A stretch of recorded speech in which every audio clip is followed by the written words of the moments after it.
The morning sun cast long shadows across the cobblestone courtyard of Raven's Hollow Castle as 8-year-old Prince Alexander walked alongside his tutor, Master Edmund. The boy's golden hair caught the light as he listened intently to lessons about the kingdom's history, his small hand gripping a worn leather book about ancient battle strategies. Alexander was not like other children his age. Born into the royal family of Eldoria, he had been trained from infancy to notice details that others might miss. His father, King William, had insisted that all royal children learn the art of observation and protection. The kingdom had faced numerous threats over the years, and vigilance had become second nature to the royal household. "Your Highness," Master Edmund said softly, adjusting his spectacles, "remember what your father taught you about reading people's intentions?" The young prince nodded seriously. "Watch their eyes first, then their hands, then how they move their feet," he recited perfectly. "People who mean harm often reveal themselves through these three things." As they continued their morning walk through the castle gardens, Alexander practiced these skills without even thinking about it. He observed the gardener's steady movements as he tended to the roses, noting how the man's shoulders relaxed when he saw them approaching. He watched a kitchen maid hurrying past with fresh bread, her quick but purposeful steps indicating she was simply busy, not nervous. The castle had been Alexander's entire world for his 8 years of life. Every stone, every corridor, every face was familiar to him. He knew the sound of each guard's footsteps, could identify the different knights by their walking patterns, and had memorized the daily routines of every castle employee. This familiarity had created an invisible security blanket around him, but today felt different somehow. As they rounded the corner near the castle's main entrance, Alexander noticed a man standing by the great oak doors. The stranger wore common traveling clothes, brown leather boots, a dark cloak, and a wide-brimmed hat that cast shadows over his face. Nothing about his appearance seemed particularly unusual, yet something made the young prince pause. The man's eyes moved constantly, scanning the courtyard in a pattern that seemed too methodical for a casual visitor. His hands, Alexander noticed, kept moving to his belt where something bulged beneath his cloak. Most telling of all, his feet were positioned in a way that would allow him to move quickly in any direction, a stance Alexander had seen the castle guards use when they expected trouble. "Master Edmund," Alexander whispered, tugging gently on his tutor's sleeve. "That man by the door." Edmund followed the boy's gaze and saw the stranger. To the tutor's eyes, the man appeared to be nothing more than a traveler seeking audience with the king, perhaps a merchant or a messenger from a neighboring village. But Alexander's training had taught him to see beyond surface appearances. The stranger's behavior became more suspicious as Alexander continued watching.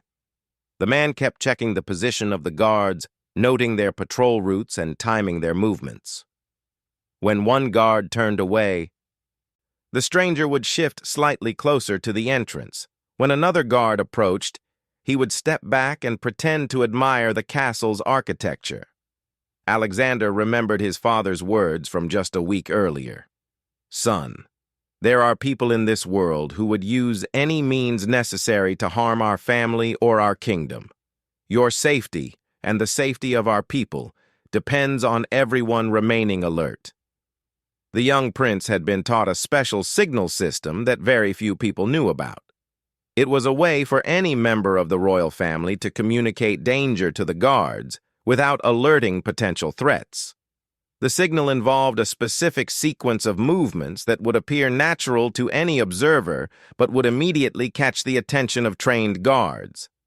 As Alexander watched the stranger more carefully, his suspicions grew stronger. The man pulled out what appeared to be a small piece of parchment and studied it while glancing repeatedly at the castle entrance. He seemed to be comparing something on the paper to the actual layout of the building. "Master Edmund," Alexander said quietly, "I think we should return to our studies inside." The wise tutor, who had served the royal family for over 20 years, had learned to trust the instincts of the royal children. He had seen too many times how their specialized training had helped them notice things that even experienced adults missed. "Of course, Your Highness," Edmund replied, beginning to turn toward the castle. But Alexander had one more thing to do. As they walked past a group of castle guards, the young prince performed the secret signal his father had taught him. He placed his right hand briefly on his left shoulder, then smoothed down his hair with the same hand, and finally adjusted his belt buckle. To anyone watching, it would look like a child simply straightening his appearance. Captain Marcus, the head of the royal guard, caught the signal immediately. His eyes sharpened as he followed Alexander's gaze toward the stranger by the main entrance.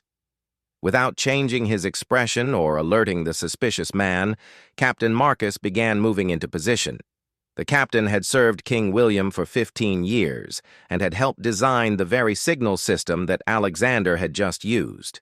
He trusted the royal family's judgment completely, knowing that their training in observation and threat detection was among the best in all the kingdoms. As Alexander and Master Edmund disappeared into the castle, Captain Marcus discreetly signaled to his fellow guards. Within moments, additional guards had positioned themselves around the courtyard, all appearing to go about their normal duties while actually surrounding the stranger. The suspicious man seemed unaware that he had been detected. He continued studying his parchment and observing the castle's defenses, occasionally making small marks on the paper with a piece of charcoal. His behavior suggested he was gathering information for someone else, possibly planning some kind of infiltration or attack. Inside the castle, Alexander felt his heart beating faster than usual. He had never used the secret signal in a real situation before, only during practice sessions with his father and the guards. Part of him wondered if he had done the right thing, if perhaps he had misread the situation. Master Edmund noticed the boy's nervousness. "Your Highness, you acted with wisdom and caution. Whether or not that man poses a real threat, you followed your training perfectly. Your father will be proud." The tutor's words comforted Alexander somewhat, but he remained concerned about what might happen next. Through a window overlooking the courtyard, he could see Captain Marcus and several guards beginning to close in on the stranger. The man still appeared unaware of the approaching danger. "What do you think will happen to him?" Alexander asked his tutor. "That depends entirely on his intentions," Master Edmund replied thoughtfully. "If he is simply a lost traveler or a harmless visitor, the guards will assist him politely and send him on his way. But if your suspicions prove correct—" The tutor didn't need to finish his sentence. Alexander understood that people who threatened the royal family or the kingdom faced serious consequences. His father had explained this reality to him, emphasizing that while the royal family tried to be kind and just, they also had to be prepared to protect themselves and their people. As the morning progressed, Alexander tried to focus on his studies, but his mind kept returning to the stranger in the courtyard. He had acted on instinct and training, trusting the feeling in his stomach that told him something was wrong. Now he could only wait to see if his judgment had been correct. The young prince didn't know it yet, but his quick thinking and careful observation had potentially prevented a serious threat to the castle and everyone in it. The stranger's true intentions would soon be revealed, and Alexander would learn just how important his training had been. Through the tall windows of the study room, sunlight continued to stream across the ancient stones of Raven's Hollow Castle. But the peaceful morning had been disrupted by undercurrents of danger that only a specially trained 8-year-old prince had been skilled enough to detect. The next few hours would test everything Alexander had learned about courage, judgment, and the heavy responsibilities that came with being born into royalty. His secret signal had set events in motion that would change how he saw his role as a future king and protector of his people. Captain Marcus approached the stranger with practiced calm, his hand resting casually on his sword hilt. Years of experience had taught him how to appear non-threatening while remaining ready for any situation. Two other guards flanked him at a distance, their positions carefully chosen to prevent any escape routes. "Good morning, traveler," Captain Marcus called out in a friendly tone. "Can we assist you with something?" The stranger looked up from his parchment, quickly folding it and tucking it inside his cloak. His reaction was too fast, too nervous for someone with innocent intentions. "Oh, good morning, sir. I was simply admiring your magnificent castle. Quite impressive architecture." But Captain Marcus had already noticed several troubling details. The man's boots were made of expensive leather, far too costly for a simple traveler.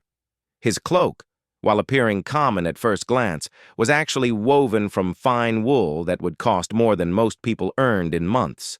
Most suspicious of all, the captain caught a glimpse of a detailed map before the man tucked it away, not the kind of simple directions a lost traveler would carry. "Indeed it is," Marcus replied smoothly. "Are you seeking audience with His Majesty? If so, you'll need to present your credentials to the gatekeeper and explain the purpose of your visit." The stranger's eyes darted quickly around the courtyard, and Marcus could see him counting guards and noting their positions. This was definitely not normal visitor behavior. "Actually, I was just passing through the area. Perhaps I should be moving along." "Certainly," Marcus said, but he made no move to step aside. "Though I'm curious about your travels. Where might you be headed?" As the conversation continued, more guards gradually moved into position around the courtyard. They maintained the appearance of normal patrol duties while actually creating an invisible net around the suspicious man.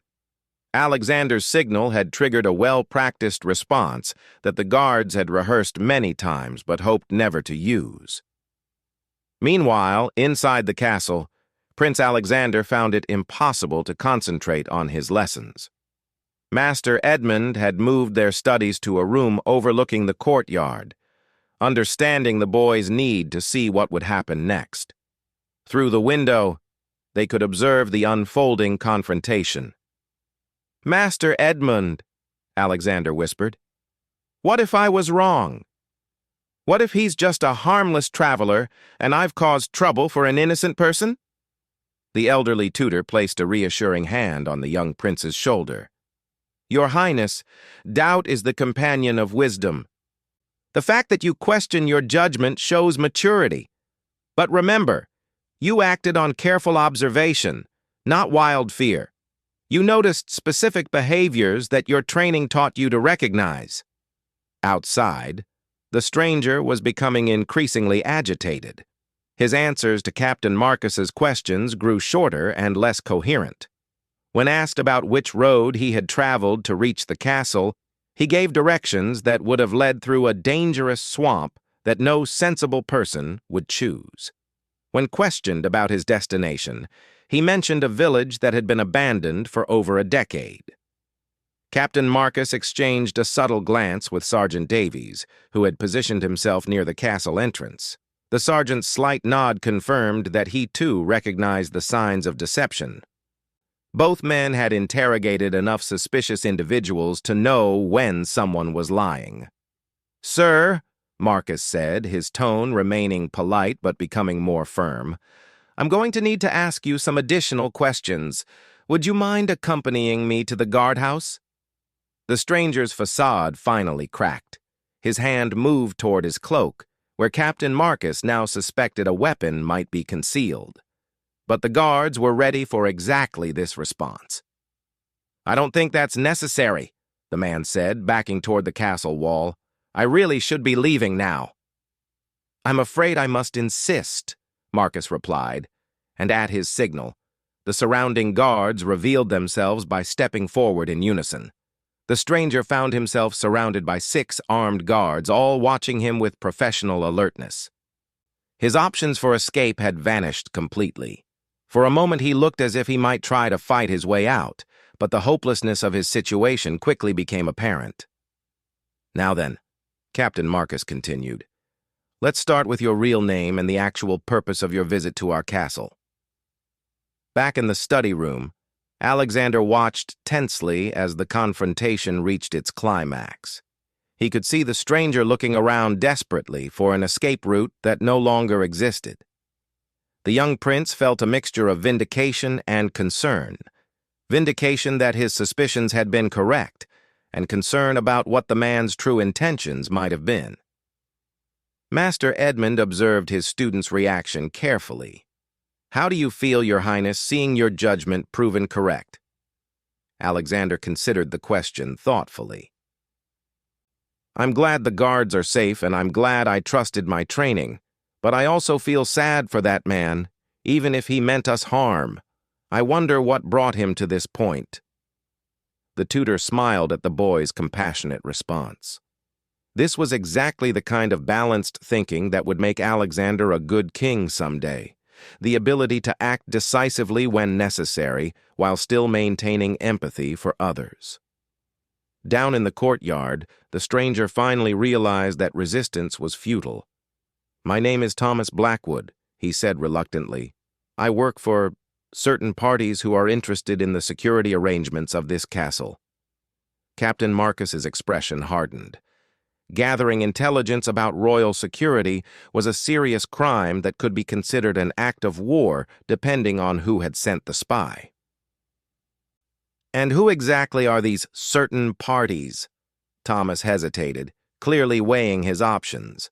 The guards waited patiently, understanding that frightened people often revealed more than they intended when given time to think.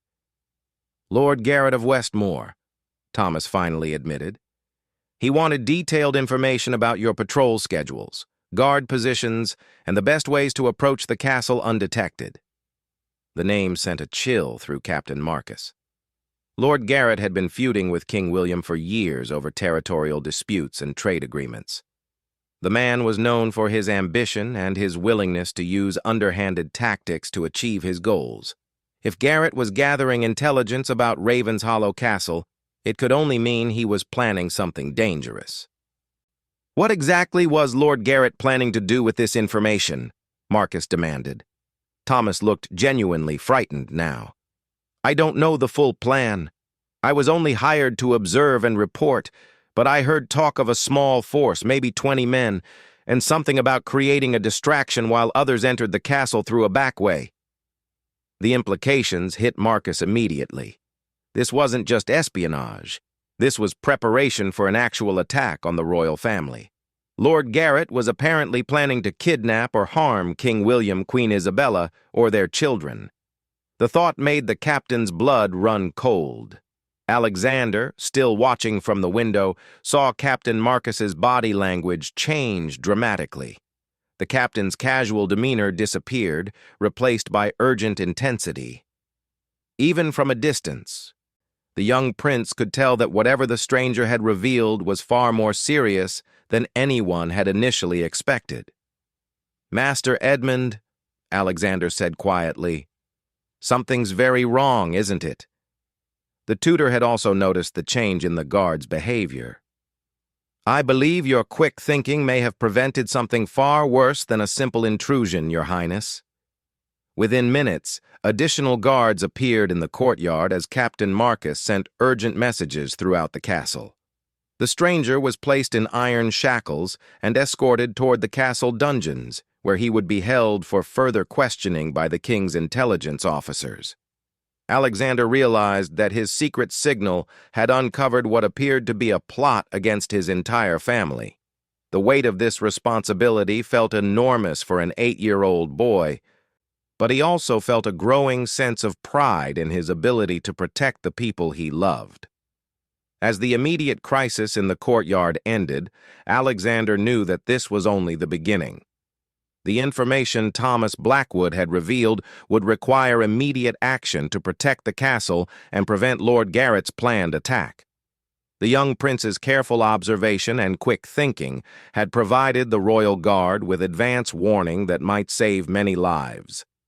The peaceful morning at Raven's Hollow Castle had transformed into the opening moves of a much larger conflict, and Prince Alexander had played the crucial first move in protecting his kingdom. Within an hour of Thomas Blackwood's capture, King William had been informed of the situation and had called an emergency meeting in the castle's war room. Prince Alexander found himself summoned to join his parents, Captain Marcus, and several senior advisors around the massive oak table where important kingdom decisions were made. The 8-year-old boy felt overwhelmed as he entered the room where his father conducted the most serious business of the realm. King William, a tall man with kind eyes but a stern expression, gestured for Alexander to sit beside him. "Son," the king said gently, "Captain Marcus has told me about your actions this morning. I want you to know that your careful observation and quick thinking may have saved many lives." Queen Isabella, Alexander's mother, reached across the table to squeeze her son's hand. "We're very proud of you, sweetheart. But I also know this must be frightening." Alexander nodded honestly. "I keep thinking about what might have happened if I hadn't noticed that man. What if Lord Garrett's plan had worked?" Captain Marcus, who had spent the past hour interrogating Thomas Blackwood, looked up from the papers spread before him. "Your Majesty, the spy has revealed more details under questioning. Lord Garrett was indeed planning an attack for tomorrow night during the Harvest Festival, when many of our guards would be helping with security in the village." The Harvest Festival was an annual celebration that the royal family always attended, mingling with their subjects and enjoying the music, food, and dancing that marked the end of the growing season. It was a time of joy and tradition, but it also required many of the castle guards to provide security for the large crowds in the village square. "He planned to strike when our defenses were divided," King William said grimly. "A clever strategy, but fortunately one we now know about in advance." Sir Robert, the king's chief military advisor, spread a map across the table. According to Blackwood's testimony, Garrett planned to approach from the eastern forest with a force of 20 men. They would create a distraction at the main gate while a smaller group attempted to enter through the old servants' entrance near the kitchen gardens. Alexander studied the map carefully, his young mind working to understand the tactical situation. "Father, wouldn't they expect us to change our plans once we captured their spy?" King William smiled at his son's astute question. "Indeed they might, son. Which is why we're going to do something they won't expect." The king outlined his plan to the assembled advisors. Rather than canceling the Harvest Festival or dramatically increasing security in obvious ways, they would allow Lord Garrett to proceed with his attack while being prepared with superior forces and knowledge of his strategy. "We'll position additional guards throughout the eastern forest," King William explained. "When Garrett's men approach, they'll find themselves surrounded. Meanwhile, we'll have extra security at the servants' entrance ready to capture the infiltration team." Captain Marcus nodded approvingly. "It's a sound plan, Your Majesty. We can turn Garrett's own strategy against him." But Alexander had another concern. "What about the people at the festival? If there's fighting near the village, innocent people could be hurt." Queen Isabella looked at her son with obvious pride. "That's exactly the kind of thinking that will make you a good king someday, Alexander. Your concern for your subjects' safety shows true leadership." Sir Robert addressed the prince's worry directly. "We'll have additional guards positioned between the forest and the village, Your Highness. If any fighting breaks out, it will be contained well away from the festival grounds." The remainder of the day was spent in careful preparation. Messages were sent to trusted allies in neighboring kingdoms, informing them of Lord Garrett's aggressive actions. Additional soldiers were quietly positioned around the castle and in the surrounding forests. Every detail of the counter-plan was reviewed and rehearsed. Alexander spent much of the afternoon with Master Edmund, trying to focus on his regular studies while excitement and nervousness battled in his stomach. The tutor, understanding the boy's distracted state, adjusted the lessons to focus on military history and the strategic thinking of great leaders. "Your Highness," Master Edmund said during their afternoon break, "you've learned an important lesson today about the responsibilities of leadership. Sometimes we must make quick decisions based on incomplete information, trusting our training and instincts. That evening, as the sun set behind the mountains surrounding Raven's Hollow Castle, Alexander joined his family for dinner in their private chambers. The formal dining hall seemed too exposed given the circumstances, so they ate in the cozy room where they usually shared their most personal moments. "Tomorrow will be a significant day for our kingdom," King William told his son as they finished their meal. "Lord Garrett's actions force us to respond, but your alertness has given us the advantage of preparation." Alexander picked at his dessert, his mind still processing everything that had happened. "Father, why does Lord Garrett want to hurt us? What did we do to make him so angry?" The king considered his answer carefully. "Sometimes, son, people become consumed by greed and ambition. Lord Garrett wants control over trade routes and territories that rightfully belong to our kingdom. When he couldn't get what he wanted through negotiation, he decided to try force. But that's not fair to the people who live in those territories," Alexander protested. "They shouldn't suffer because of his greed." "Exactly," Queen Isabella agreed. "Which is why we must stop him before his ambitions cause real harm." The next morning dawned clear and bright, perfect weather for the harvest festival. Alexander woke early, his stomach fluttering with nervous energy. Today would determine whether his careful observation had truly prevented a catastrophe or merely delayed one. As the royal family prepared for the festival, additional security measures were discreetly put in place. Guards dressed as common villagers mingled with the crowd, while others positioned themselves at strategic points around the village and castle grounds.